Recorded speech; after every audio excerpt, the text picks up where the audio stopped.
சொல்றார், ஐயா மகாபலி சக்கரவர்த்தி 108 அசுரம யாகம் முடிச்சிட்டு இப்ப யாக தர்மத்தை பண்ணிக்கிட்டு இருக்காரு. அவர் பண்ண இந்திர சபை நடுநடுங்குது. என்னுடைய பதவி போக போகுது, என்னுடைய பதவி எனக்கு வேண்டும் என்பதை சுயநலமாக போய் இந்திரன் போய் கேட்கிறார். இந்திரனுடைய பதவியை தக்க வைக்கணும் என்பதற்காக பெருமாள் வாமன அவதாரம் எடுத்து வந்து, நீ இந்திரலோகத்தை ஆள வேண்டாம், பாதாள லோகத்தை ஆளு அப்படின்னு பாதாள லோகத்தை ஆணவமா இருந்தா அழிக்க வேண்டியதானே. அவன் மிக சிறந்த பக்தனாக இருந்தாலும் கூட அவன்கிட்ட இருந்தது என்ன தெரியுமா? அகந்தை. அர்ஜுனன் வந்து யாருடைய அம்சம்? நாராயணன் என்று சொல்லக்கூடிய மகாவிஷ்ணுடைய அம்சம். ஆனாலும் அவனுக்குள்ள என்ன இருந்துச்சு? ஆணவம் இருந்தது. மகாபலி சக்கரவர்த்தி என்ன பண்றாரு? அசுவமேத யாகம் நடத்தும் பொழுது யாரு வந்து எதை கேட்டாலும் கொடுப்பண்டான்னு தமிழகத்தில் இருக்கக்கூடிய ஆணவத்தோடு பதில் உரைத்தார். அதனாலதான் மகாவிஷ்ணு போறாரு. இல்லைன்னா போய் ஒரு நல்லவனை, நல்ல எண்ணம் கொண்டவனை, ஆணவம் இல்லாதவனை ஏன் போய் அவர் இது பண்ணணும்? சரிங்க. அப்ப இந்திரன் நல்லவனா? இந்திரனுக்கு பதவி கொடுத்தீங்களா? இந்திரன் நல்லவரா? நல்லவரா அவரு? யார் சொன்னது? நான் தான் சொல்றேன். இந்திரன் அடுத்தவருடைய மனைவி மேல ஆசைப்படலையா? அடுத்தவருடைய மனைவி மேல ஆசைப்பட்டா தவறா? இந்திரன் உடம்பு பூரா என்னவா மாறியது?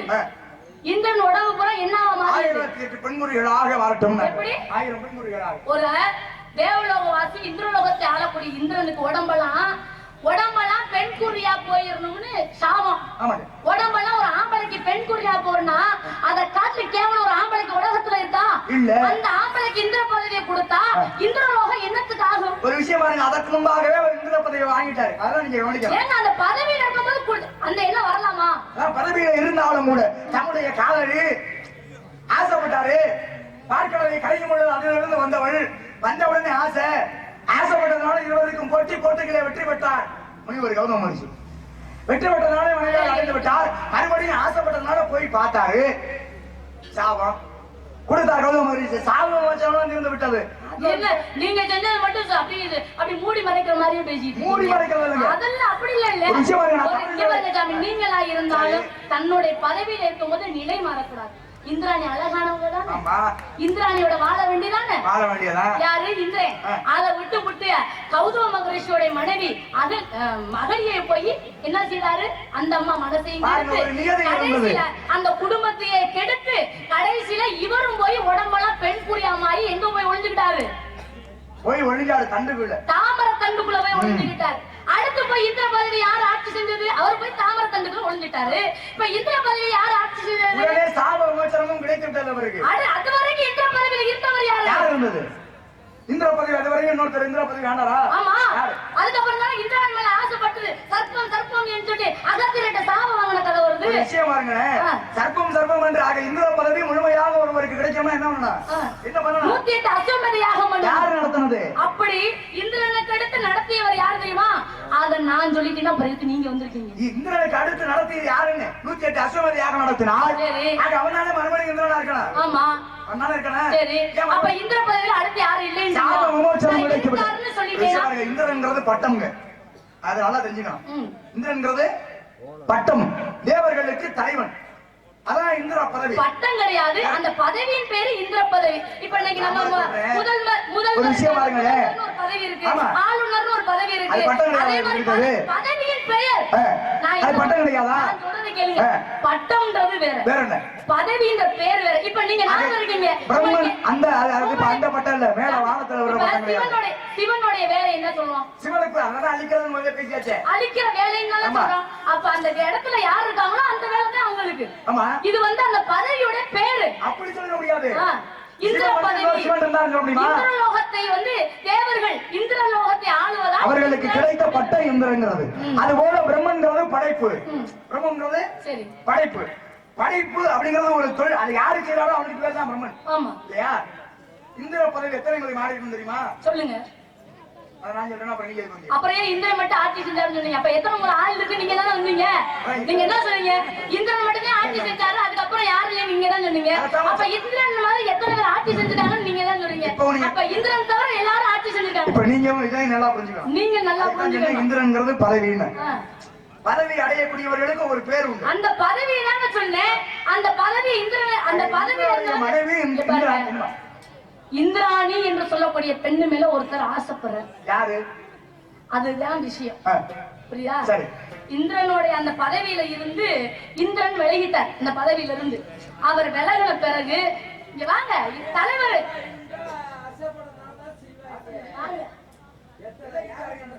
எங்க ஆசைப்படுவாங்க, அடுத்த முன்னாடி மேல ஆசைப்படக்கூடாதுல. அப்புறம் நீங்க தெய்வமே ஆசைப்பட்டு அப்புறம் மனுஷங்களும் என்ன ஆசைப்பட்டாங்க அடுத்தவன் மேல. சரி, அதுக்காக தேவலோகத்தினுடைய நமரவாதர் ஊர்வசி என்ன பண்ணா? யார் மேல ஆசைப்பட்டா? நம்ம தெய்வத்தோட கணக்கு தான். இந்திராணி தெய்வமா? யாரு? இந்திராணி தெய்வம் இல்லையா? இந்திரலோகத்துக்கு தலைவர் இல்லையா? இந்திரலோகத்தின் தலைவருடைய மனைவி. ஆமா, அவர் தலைவியில தெய்வம் இல்லையா? இந்திர தேவலோக நமரவாதர் உலகத்துல இந்திராணின்னு பேர் வைக்கிறது இல்லையா? பேருக்கு ஊர்வசி யாருக்கு பேர் வைக்கலையா? பேர் வைக்கலையா ஊர்வசின்னு? சரி வச்சிருக்காங்க. வச்சிருக்காங்க சார். இந்திராணி போயிருக்காங்க. சரிங்க, ஊர்வசியோட வேலை என்ன வேலை? ஊர்வசியோட வேலை தேவலோகத்துடைய நடனமாடு. தேவர்களுக்கு நடனமாடு. அவ்வளவுதான், அவ்வளவுதானே. அவர் நடனமாட வேலை தானே பார்த்தா. வேற யாரு மேல ஆசைப்பட்டாங்க? தப்பு பண்ணாங்களா? ஊர்வசி மேலதான் ஒருத்தர் ஆசைப்பட்டார். ஊர்வசி ஒருவர் மேல ஆசைப்பட்டு அதனால சாபம் வாங்க. யார் ஆசைப்பட்டது? அர்ஜுனனை ஆசைப்பட்டா ஊர்வசி. அர்ஜுனன் ஆசைப்பட்டதுக்கு அர்ஜுனன் என்ன சொன்னாரு? முடியாதுன்னாரு. என்ன காரணம்?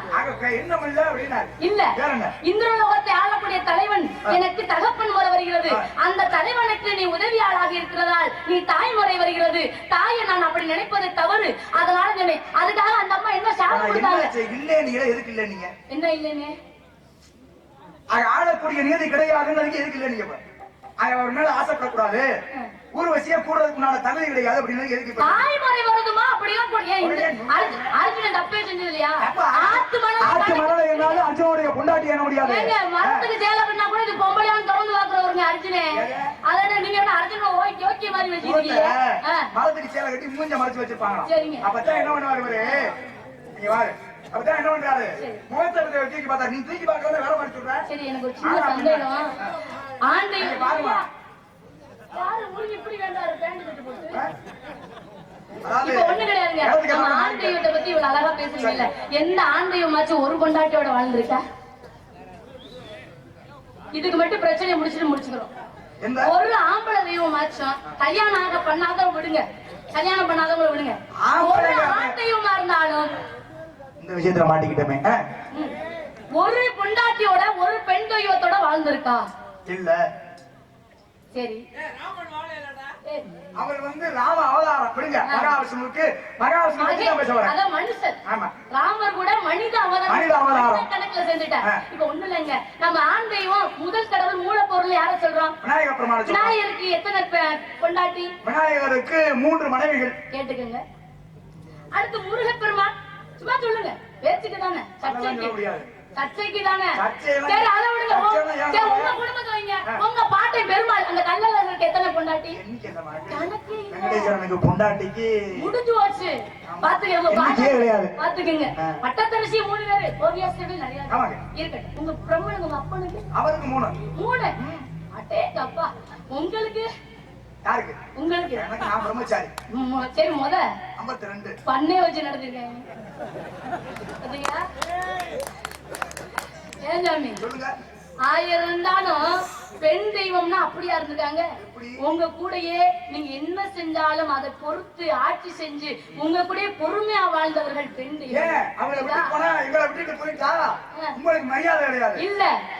அவன் நீங்க செய்யக்கூடிய தப்புகளை எல்லாம் பெண்கள் கும்பிடக்கூடிய இன்னைக்கு இவ்வளவு தூரம் சொல்றோம்ல.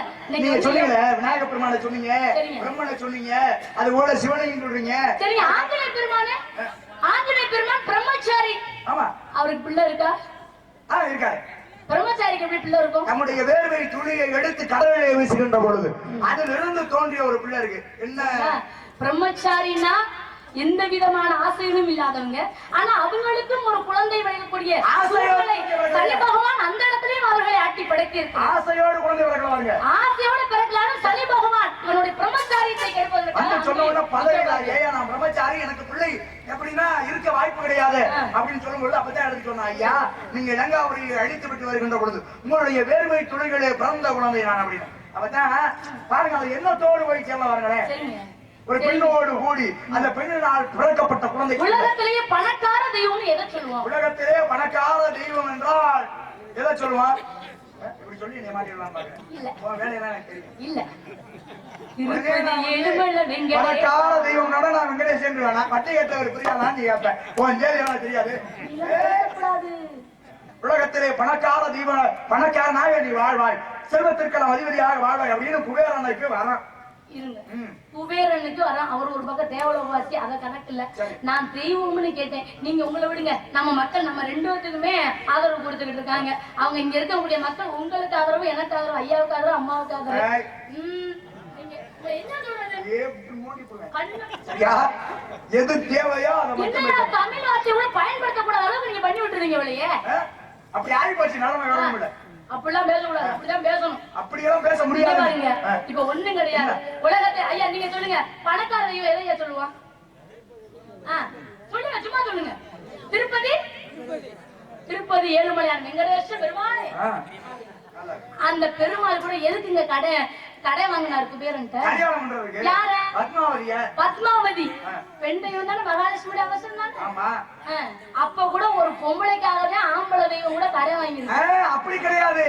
இந்த ஆம்பளத்தான் கட்டுனாலே கட்டுவேன் பொம்பளை காத்து கிடந்தா. அதனாலதான் சரி, காத்து கிடந்தால ஏன் இவர் கடை வாங்கினார்? கடை வாங்குற விஷயத்த சொல்லுங்க. நம்மளே நம்பி ஒரு பொம்பளை இருக்காரு. இந்த பொம்பளை கல்யாணம் பண்ணணும்னா காசு இல்லையா அப்படின்னு நம்மளை நம்பி இருக்க வாங்க இல்லையா?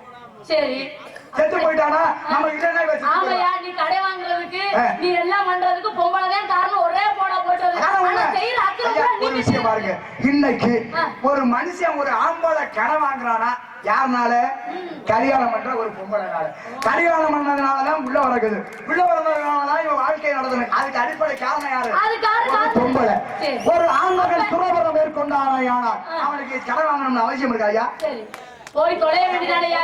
வந்து எங்க உயிர் எடுக்கிறீங்க? உங்களுக்கு பெண் தேவைப்படுறா. அதனால எப்படினாலும் கடை வாங்கணும், கடை வாங்கி கல்யாணம் பண்ணி சந்தோஷமா இருக்கணும் அப்படின்றதுக்காக. அந்த சந்தோஷம் சில நாட்கள் முடிந்த பிறகு என்ன ஆகுது? அவ்வளவுதான் முடிஞ்சு வச்சு. இதையும் நல்லா சமாளிக்கிறீங்களா? அப்புறம் என்ன, சன்னியாசியா கூட போயிருவான். விஷயம் பாருங்க. அவர் எதுக்காக கடை வாங்கினான்னு சொல்லுவோம். யார கல்யாணம் பண்ணிக்கணும் ஆசைப்பட்டா? பத்மாவதி. யார கல்யாணம் பண்ணிக்கணும் ஆசைப்பட்டா? ஸ்ரீனிவாசன். சரி, வெங்கடேசன். கல்யாணம் பண்ணிக்கணும் ஆசைப்பட்டதுனாலதான் போய் கடனை வாங்குறாரு. கல்யாணம் பண்ணிக்கணும். யார் ஆசைப்பட்டது? அவதான். இவர் ஆசைப்பட்டு கடை வாங்குறாரா, அவ ஆசைப்பட்டு கடை? ரெண்டு பேரும் காதலிக்கலையா? ரெண்டு பேர் மேல அப்ப தப்பு இருக்குல்ல? அப்ப கல்யாணம் அவ மட்டும் ஆசைப்பட்டானே சொல்றீங்க. அப்ப தவறு உங்க மேலதான். உங்கள மேல என்னங்க தப்பு தப்பாவே காட்டுல நல்ல அந்த கதையை கொஞ்சம் நீங்க புரட்டி பாருங்க. நல்லா புரட்டி பாருங்க.